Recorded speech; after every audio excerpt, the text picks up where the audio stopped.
നമസ്കാരം. ട്രംപ് ഭരണകൂടം H-1B വിസയ്ക്ക് ഏർപ്പെടുത്തിയ നിയന്ത്രണങ്ങൾ നാം കണ്ടതാണ്. അമേരിക്കയിലെ ഇന്ത്യൻ പ്രൊഫഷണലുകളെയും IT കമ്പനികളെയും വലിയ രീതിയിലാണ് അത് ബാധിച്ചത്.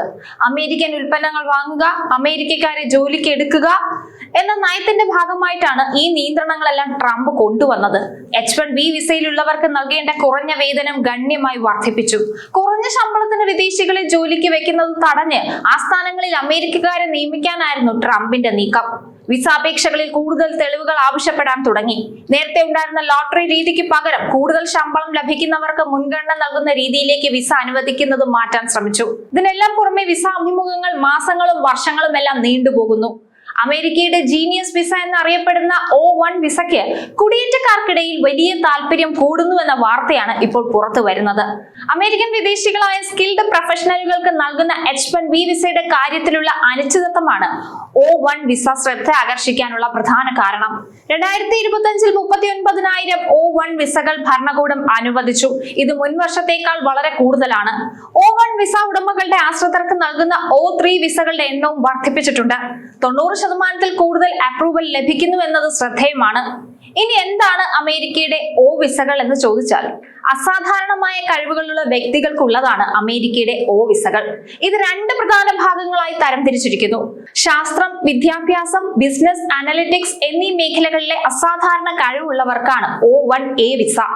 ഇവർക്ക് ദേശീയ തലത്തിലോ അന്താരാഷ്ട്ര തലത്തിലോ അംഗീകാരം ലഭിച്ചിരിക്കണം. ഗവേഷകർ, പ്രൊഫസർമാർ, സ്റ്റാർട്ടപ്പ് സ്ഥാപകർ, മുതിർന്ന ഉദ്യോഗസ്ഥർ, ഡേറ്റാ ശാസ്ത്രജ്ഞർ, മികച്ച കായിക താരങ്ങൾ എന്നിവർക്ക് ഈ വിസ ലഭിക്കും. എന്നാൽ കല, വിനോദം എന്നിവ ഇതിൽ ഉൾപ്പെടുന്നില്ല.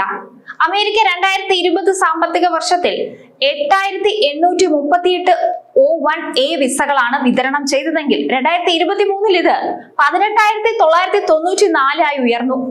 H-1B വിസയ്ക്ക് സമാനമായി ഇന്ത്യക്കാരും O1A വിസയുടെ വലിയ ഗുണഭോക്താക്കളാണ്. കല, സിനിമ, ടെലിവിഷൻ എന്നീ മേഖലകളിലെ അസാധാരണ കഴിവുള്ളവർക്കാണ് O1B വിസ. കലാകാരന്മാർ ഒരു പ്രത്യേക നിലവാരം പുലർത്തണം. സിനിമ, ടെലിവിഷൻ രംഗത്തുള്ളവർക്ക് ദേശീയ തലത്തിലോ അന്താരാഷ്ട്ര തലത്തിലോ വലിയ അംഗീകാരം നേടണം. നടന്മാർ, സംവിധായകർ, നിർമ്മാതാക്കൾ, സംഗീതജ്ഞർ, നർത്തകർ തുടങ്ങിയവർക്ക് ഈ വിസ ലഭിക്കും. പ്രധാന അവാർഡുകൾ, ഉയർന്ന വരുമാനം, നിരൂപക പ്രശംസ, പ്രമുഖ സിനിമകളിലെ പ്രധാന വേഷങ്ങൾ, പത്രവാർത്തകൾ, വിദഗ്ധരുടെ ശുപാർശ കത്തുകൾ എന്നിവയിലൂടെ യോഗ്യത തെളിയിക്കാം. ചുരുക്കത്തിൽ O1A വിസ ശാസ്ത്രം, വിദ്യാഭ്യാസം, ബിസിനസ്, കായികം എന്നിവയ്ക്കും, O1B വിസ കല, സിനിമ, ടെലിവിഷൻ എന്നിവയ്ക്കുമാണ്. O1 വിസയ്ക്ക് വാർഷിക പരിധി ഇല്ലെന്നുള്ളത് എടുത്തു പറയണം. പ്രത്യേക വിദ്യാഭ്യാസ യോഗ്യതയും ആവശ്യമില്ല. ഒന്നിലധികം തൊഴിലുടമകൾക്ക് വേണ്ടി ഒരേ സമയം ജോലി ചെയ്യാം എന്ന ഗുണവുമുണ്ട്. ആദ്യമായി 3 വർഷം വരെ താമസിക്കാം.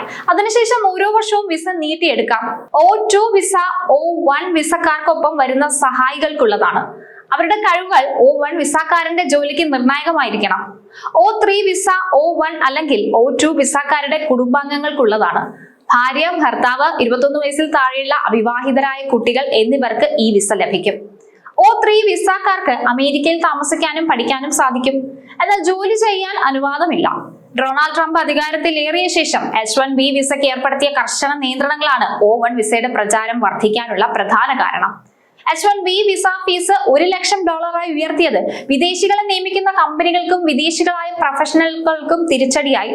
H-1B വിസയുടെ കാര്യത്തിലുള്ള അനിശ്ചിതത്വവും ഫീസ് വർധനയും ഒക്കെ കാരണം പലരും O1 വിസയെ ഒരു സുരക്ഷിത പാതയായി കാണുന്നുണ്ട്. H-1B വിസയുമായി ബന്ധപ്പെട്ട സമീപകാല പ്രതിസന്ധികളാണ് പ്രവാസികളെ ഈ പുതിയ മാറ്റത്തിലേക്ക് പ്രേരിപ്പിച്ചത്. ചുരുക്കത്തിൽ, കഠിനമായ മത്സരമുള്ള H-1B വിസയുടെ നിഴലിൽ നിന്ന് മാറി സ്വന്തം കഴിവ് തെളിയിച്ച് അമേരിക്കയിൽ സ്ഥിരതാമസമാക്കാൻ ആഗ്രഹിക്കുന്നവർക്ക് O1 വിസ വലിയൊരു വാതിലാണ് തുറന്നിടുന്നത്.